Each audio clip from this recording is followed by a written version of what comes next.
আনুষ্ঠানিকভাবে যাত্রা শুরু করেছে চীনের নিজস্ব প্রযুক্তিতে তৈরি ডিপ সি মাল্টিফাংশন সায়েন্টিফিক অনুসন্ধান জাহাজ থানসো 3 বা এক্সপ্লোরেশন 3।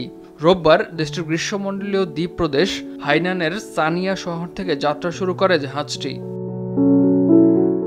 থানসো 3 জাহাজটি চালু হওয়ার ফলে চীনের মানববাহী ডুবোযানের সক্ষমতা উল্লেখযোগ্যভাবে বৃদ্ধি পেল। এই জাহাজের সাহায্যে চীনের গবেষকরা সমুদ্রের সবচেয়ে গভীর অংশ পর্যন্ত গিয়ে বিভিন্ন ধরনের গবেষণা করতে সক্ষম হবেন।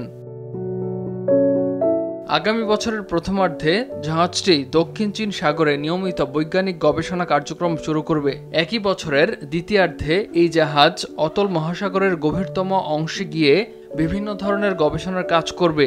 নতুন জাহাজ চালুর ফলে চীনের সমুদ্রবিজ্ঞান গবেষণায় একটি নতুন যুগের সূচনা হয়েছে বলেই মনে করা হচ্ছে। জাহাজটি চীনকে সমুদ্র বিজ্ঞানের ক্ষেত্রে বিশ্বের অন্যতম অগ্রণী দেশে পরিণত করতে সাহায্য করবে। থানসো 3 হল নিজস্ব প্রযুক্তিতে তৈরি চীনের প্রথম ডিপ সি মাল্টিফাংশন বৈজ্ঞানিক অনুসন্ধান জাহাজ, যা মেরু অঞ্চল সহ বিশ্বের যে কোনো স্থানে গভীর সমুদ্র অনুসন্ধান করতে সক্ষম এবং বরফ আচ্ছাদিত অঞ্চলেও মানুষবাহী ডুবোযানের অভিযান পরিচালনা করতে পারে।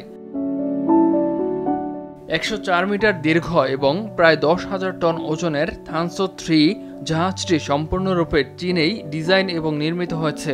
এটি প্রতি ঘন্টায় সর্বোচ্চ প্রায় 30 কিলোমিটার গতিতে চলতে পারে এবং একবারের জ্বালানিতে 15,000 নটিক্যাল মাইল পর্যন্ত ভ্রমণ করতে পারে। এই জাহাজটিতে 80 জন ক্রু সদস্য থাকতে পারে এবং এটি সামনে ও পেছনে উভয় দিক থেকেই বরফ ভেদ করতে পারে।